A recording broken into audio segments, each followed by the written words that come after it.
baru silakan ditempel di bagian ini.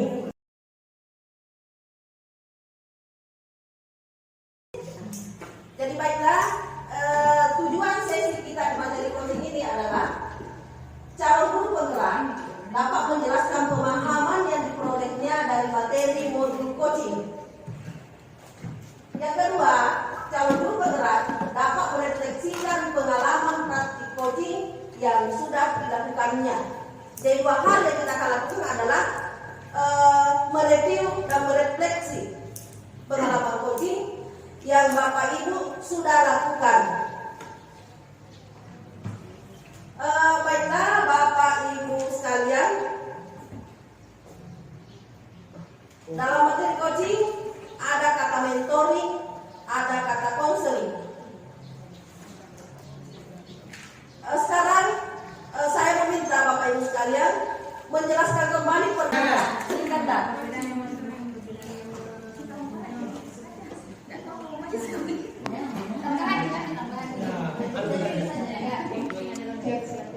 Kalau saya seperti ini dari Sri Ganda. Ya, kalau coaching itu sebenarnya bagaimana mencari solusi, tetapi perbedaan di sini adalah mitra. Ada kemitraan. Sedangkan mentoring itu istilahnya ada yang lebih berpengalaman, kemudian menyampaikan hal tersebut kepada orang yang dimentoring.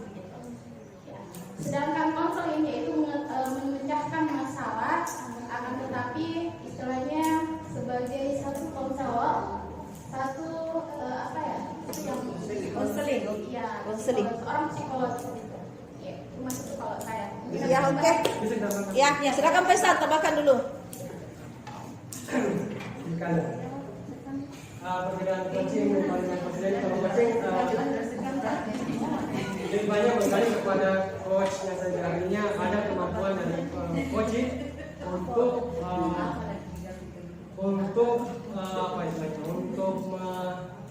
menggali potensi yang dimiliki oleh coaching. Mentoring itu lebih khusus kepada memberikan pengetahuan kepada orang yang tidak tahu. Konseling yang lebih banyak memberikan permasalahan masalah dengan psikolog, jiwa dan sebagainya. Konselor ya, istilahnya itu bahasa Inggrisnya Bunda. Mau ditambahkan itu Mas? Iya. Konselor. Gimana itu yang paling? Kita tunggu sebentar. Baik, kami akan menambahkan penjelasan dari teman kami tentang coaching dan mentoring, perbedaannya. Jadi coaching ini posisi antara coach dan coach itu setara atau sama, tidak ada yang lebih dari mereka berdua. Jadi kemudian tujuannya untuk memecahkan masalah, di mana masalah tersebut terpecahkan dari coach itu sendiri. Artinya coach di sini mampu menggali potensi dari coaching sehingga dia mampu menyelesaikan masalahnya sendiri. Kemudian kalau mentoring itu sifatnya membagikan ilmu kepada orang yang belum tahu atau belum berpengalaman. Begitu kira-kira perbedaannya. Makasih. Assalamualaikum warahmatullahi wabarakatuh. Iya. Baik, aplaus untuk Artinya kita menjalin hubungan antara coach dengan coach ya.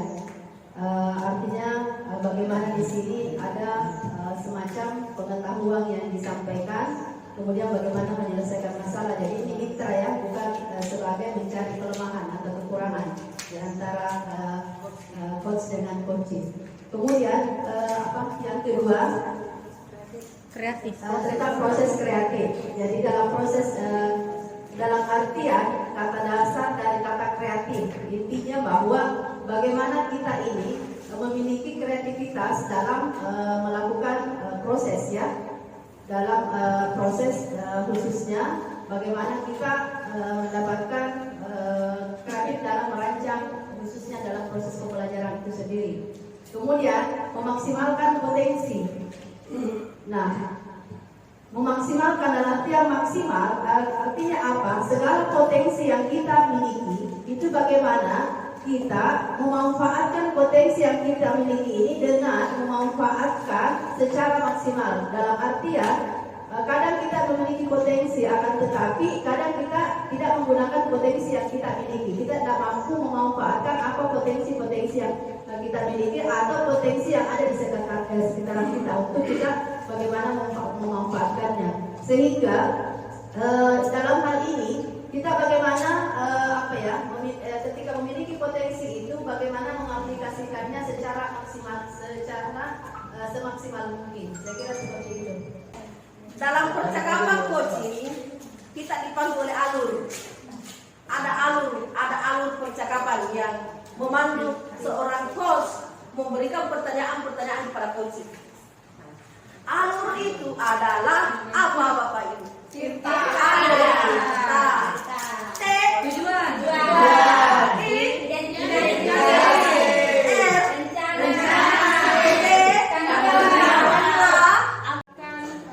Biasanya yang akan dilakukan atau yang akan disepakati dalam kegiatan coaching tersebut. Kemudian yang kedua, identifikasi di mana coach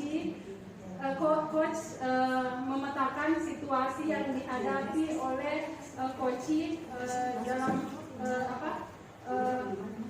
menggunakan fakta-fakta yang dihadapi oleh coach itu sendiri. Kemudian yang ketiga adalah rencana aksi di mana coach mengemukakan ide-ide atau solusi yang akan dilakukan. Kemudian yang keempat itu adalah tanggung jawab di mana coach dan coach membuat komitmen atas hasil yang ingin dicapai atau langkah apa yang akan dilakukan selanjutnya. Saya kira itu. Connected.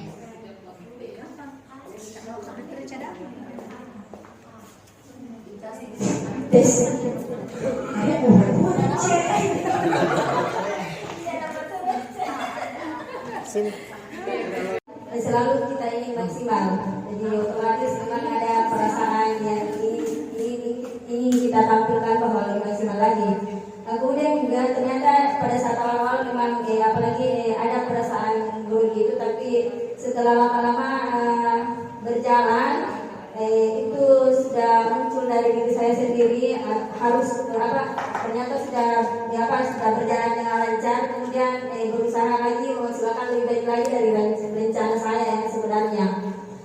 Kemudian pada saat yang saya alami perasaan saya setelah pasca observasi, terus terang saya sangat senang sekali. Kenapa senang? Karena saya bisa melakukan pembelajaran yang saya rancang dengan betul-betul bagaimana menampilkan pembelajaran berdiferensiasi, kemudian bagaimana juga memunculkan kompetensi PSE di dalam proses pembelajaran. Kemudian juga yang paling saya suka kemarin waktu pasca observasi ini dari PP, ternyata dia coaching saya kemarin. Dia coaching saya kemarin, kebetulan jadwal saya kemarin adalah pendampingan yang terakhir di hari Jumat. Saya bersyukur sekali karena ternyata IPP mengcoaching saya apa sebenarnya masalah-masalah saya, apa masih ada yang saya miliki, apa masalah yang saya miliki apakah di murid atau dengan saya. Alhamdulillah kemarin itu dengan pertanyaan-pertanyaannya IPP ini memberikan ilmu ke saya. Ternyata seperti ini pertanyaan yang harus kita lakukan, bagaimana supaya coach nanti pada saat saya menjadi coach bisa juga menggali potensi yang ada pada coaching. Jadi saya sendiri kemarin alhamdulillah bisa sendiri menyelesaikan masalah dengan adanya pertanyaan-pertanyaan, contoh pertanyaan dari PP. Jadi akhirnya saya senang sekali bisa menyelesaikan masalah saya yang sebenarnya menurut saya awalnya ini sudah agak sempurna, tapi ternyata setelah di coaching sama UPP diberikan pertanyaan-pertanyaan terus, ternyata memang masih ada sebenarnya kekurangan saya dalam proses pembelajaran. Jadi terima kasih banyak kepada UPP yang memberikan saya ilmu, kemudian contoh bagaimana melakukan supervisi akademik di pasca observasi, kemudian juga di pra serta di observasi. Baik. Ya, lanjut Bu Irma. Ya. Saya merasa setelah pasca observasi itu saya kayak merasa pertama pada saat observasi itu ada rasa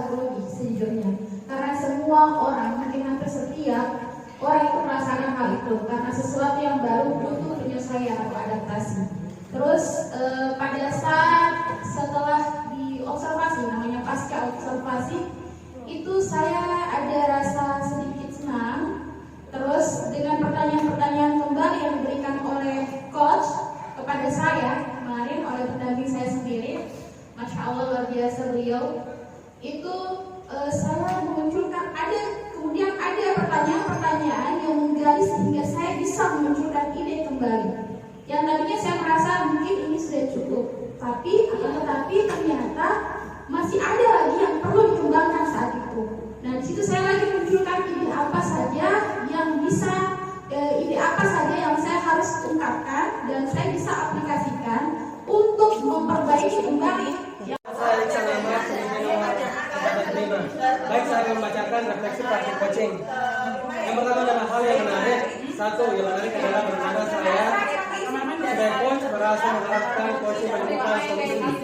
Kedua, pengalaman pertama yang menarik. Yang kedua adalah kami sedang belajar bagaimana bahasa berbagi.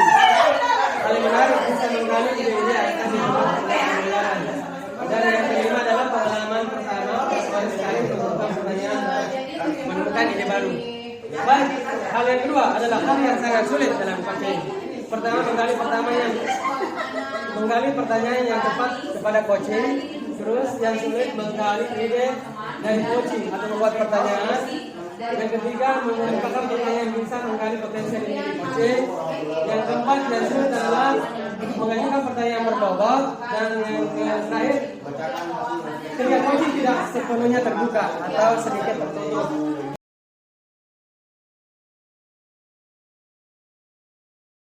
Terus kemudian terakhir akan kembali ke Pak Akil yang jadi coachnya Ibu Jus, jadi berputar.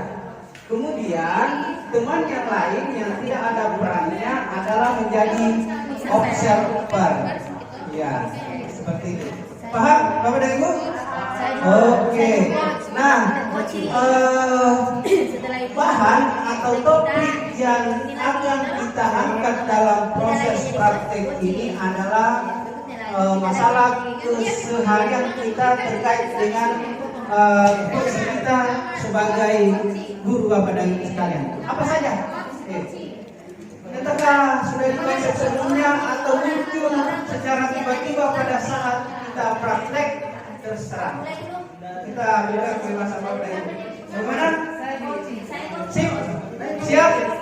Nah, kalau maksud saya supaya tidak saling mengganggu, kita bisa praktek di luar berkelompok.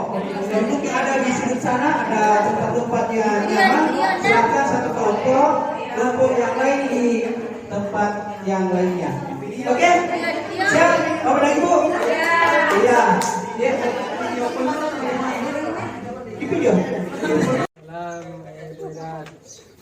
Tadi malam saya baca di WA Pak Isan kayaknya mau manggil saya yang mau ketemu hari ini. Kalau belum tahu ada masalah. Kemarin ya tadi malam kayaknya itu saya chat Ibu ya. Kayaknya hari yang perlu dibicarakan Bu tentang kendala-kendala yang saya hadapi. Kalau boleh tahu kendala apa ya Pak Isannya? Kendala apa ya Bu ya mungkin ya permasalahan yang biasa saja di dalam kelas dalam proses pembelajaran. Intinya yang saya hadapi permasalahan itu adalah adanya peserta didik yang mau belajar bahasa Inggris sama saya Bu ya. Jadi saya melihat ya ada yang keluar ketika saya mengajar dalam bahasa Inggris. Mungkin ada yang salah dalam saya Bu ya. Oh ya, jadi maksudnya jadi saya ulang ya Pak Isan ya. Jadi sebenarnya Pak Isan hari ini ingin coaching dengan saya karena tujuannya ingin mengetahui bagaimana mengatasi masalah murid yang ada kekurangannya, misalnya selalu keluar pada saat bisa mengajar. Artinya ya seperti itu Bu. Yang kedua juga mereka merasa loyo kalau saya masuk di kelas. Mungkin ya saya tidak menarik lagi dalam proses pembelajaran Bu ya. Oh begitu ya Pak Isan. Sekarang menurut Pak Isan kriteria murid di dalam kelas ini supaya dia bagus itu seperti apa? Artinya dia tidak loyo. Warahmatullahi wabarakatuh. Saya sebagai pengamat dari kegiatan coaching yang dilakukan oleh Pak Isan sebagai coach dan Ibu Eda sebagai coach. Nah, yang saya amati yang pertama pada tujuannya itu saya merasa kayak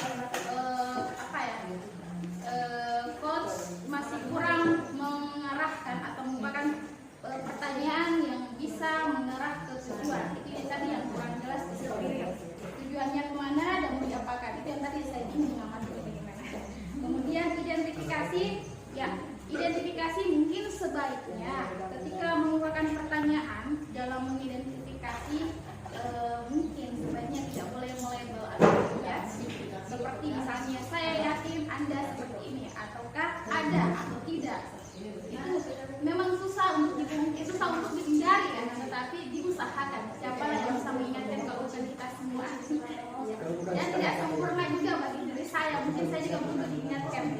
Nah, kemudian yang ketiga, rencana aksi itu pertanyaan yang dikemukakan oleh coach sudah mengantarkan coaching untuk melakukan rencana aksi ke depannya itu apa, itu sudah baik.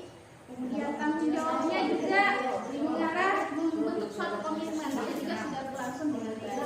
Dari saya, komentar saya, Bapak Aisan, Bapak Eda, terima kasih banyak. Saya juga bagaimana dari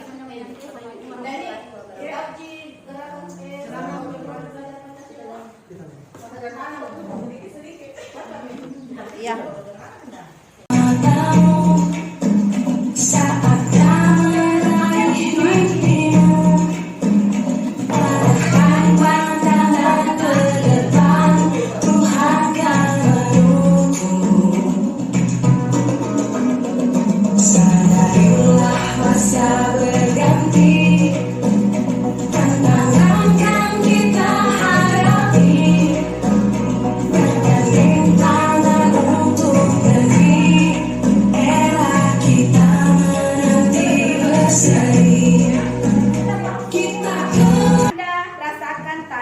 bagaimana cara mengatasinya? Apa tantangannya pada saat kita melakukan praktek coaching dan bagaimana cara mengatasinya? Silakan. Ya baik, terima kasih. Jadi tantangan yang saya hadapi pada saat melakukan teknik coaching ya tentu karena di dalam melakukan coaching itu kita bagaimana melakukan pertanyaan-pertanyaan yang berbobot ya. Jadi bagaimana kita merangkai kalimat itu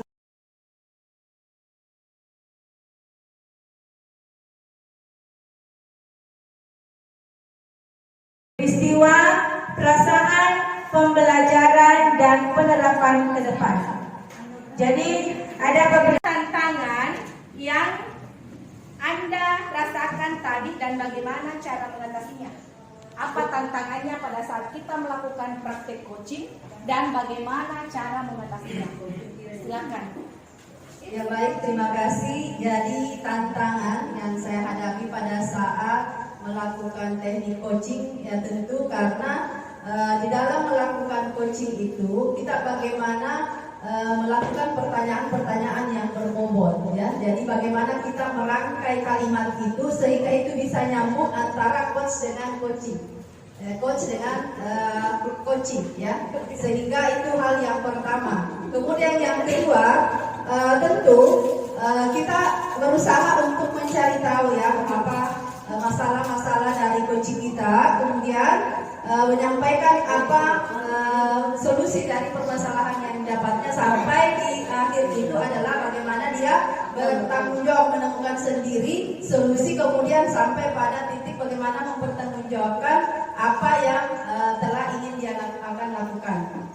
Kemudian yang kedua, bagaimana cara mengatasi masalah? Cara mengatasi masalah itu tentu kita sudah belajar bagaimana teknik stop ya. Tentu kita melakukan pada diri kita, kemudian kita betul-betul konsentrasi apa yang harus kita lakukan pada saat kita melakukan coaching atau melakukan teknik coaching itu kepada si coaching. Karena kenapa? Ketika kita tidak fokus pada satu masalah atau tujuan yang ingin kita lakukan, maka disitulah kadang muncul blank. Ya, sehingga kadang-kala tidak nyambung antara si coaching dengan si coaching itu sendiri. Ya, saya kira itu sudah. Terima kasih. Terima kasih Bunda. Terus dulu untuk Sri Kandi. Baik. Lanjut. Apa yang sudah didapatkan hari ini dan hal baik apa lagi yang akan ditingkatkan ke depan? Jadi setelah lokakarya 4 pada hari ini saya berharap atau bisa mendapatkan pemahaman tentang coaching dan coaching yang lebih baik lagi, dan insya Allah kedepannya akan bisa menjadi coach yang lebih baik. Tepuk tangannya mana dong? Saya tahu beliau masih memikir. 3 kata ya? Iya, boleh lebih.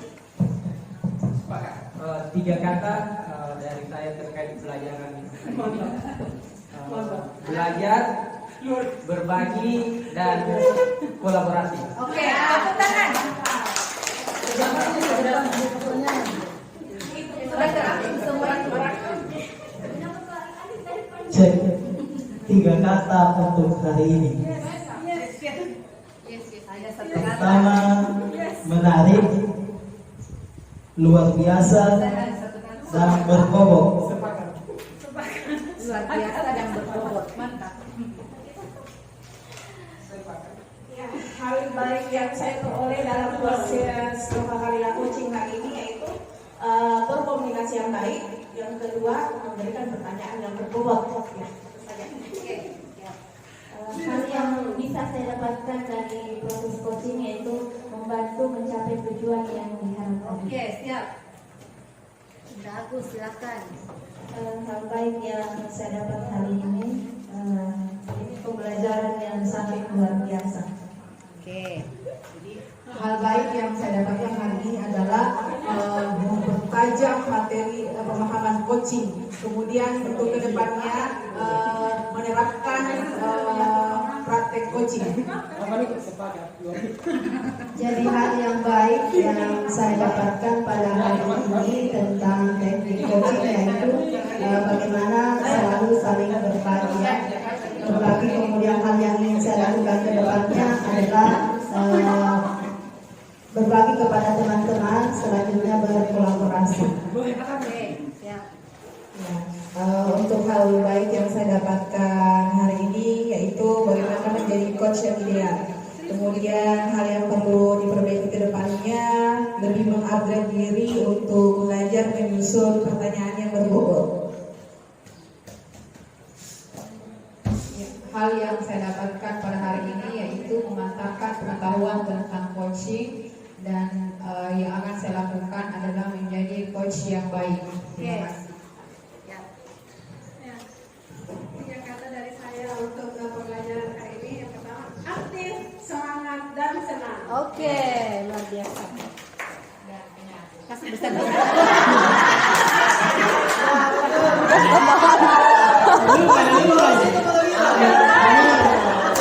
Kasih tambahan lah. Walaupun dikurangi. Ya. Kalau saya pembelajaran yang baik hari ini yang ada 3 poin. Yang pertama adalah adanya penguatan materi, kemudian kedua pengelolaan kelas yang baik oleh PP, kemudian karena bagus caranya mengelola kelas sehingga semua CDP aktif dalam proses pembelajaran. Kemudian yang perlu ditingkatkan adalah menjadi coach yang baik dan berkelanjutan. Terima kasih. Assalamualaikum warahmatullahi wabarakatuh. 5 paragraf. Ya, 3 kata untuk hari ini, pendamping CGP luar biasa. Oke. 3 kata untuk hari ini adalah menjadi coach muda. Oke, luar biasa. Ya, kalau saya dari ketulusan hati, ikhlasin hati, dan keikhlasan hati. Oke, tepuk tangan. Oke. Kembali dari Lokakarya ini, tugas kita adalah memandu salah seorang teman CGP kita, bukan teman CGP, rekan kerja kita di sekolah, rekan guru kita di sekolah, untuk membuat RPP berdiferensiasi dan sosial emosional. Setelah dibuat, silakan untuk guru tersebut mengaksikan di dalam kelas. Namun sebelum masuk di dalam kelas, silakan dulu melakukan kegiatan pra-observasi. Itu direkam. Kemudian, ketika dia masuk di dalam kelas, silakan ambil dokumentasinya, silakan amati. Setelah itu nanti pada saat kami turun PI, di PI 5, baru dilaksanakan pasca observasinya di hadapan PP. Seperti itu. Jadi itu adalah tugas dari Bapak Ibu. Jadi kemarin itu sudah dijelaskan bahwa ada 1 orang yang dipandu untuk coaching. Kemudian ada lagi yang dipandu untuk pembuatan RPP. Sebenarnya itu ketika kita memandu dia untuk RPP, kemudian masuk melakukan kegiatan mengikuti pra-observasi dan pasca itu sudah coaching. Ya, seperti itu. Jadi satu saja tugasnya itu nanti kita aksikan di PI 5. Ya, itu tugas tugas dari kami, bukan dari kami ya. Memang itu tugasnya, salah satunya juga yaitu tugas untuk di-upload sebenarnya di aksi nyata. Tapi kalau ketika itu sudah di-upload di aksi nyata, tidak masalah, itu kita berikan kepada PP untuk dijadikan laporan. Bagaimana Bapak Ibu, sampai di sini ada yang ingin dipertanyakan? Halo? Tidak ada? Sepakat? Sudah paham semua tugasnya? Sudah paham? Baik, kalau begitu sesi terakhir kita adalah sesi foto bersama.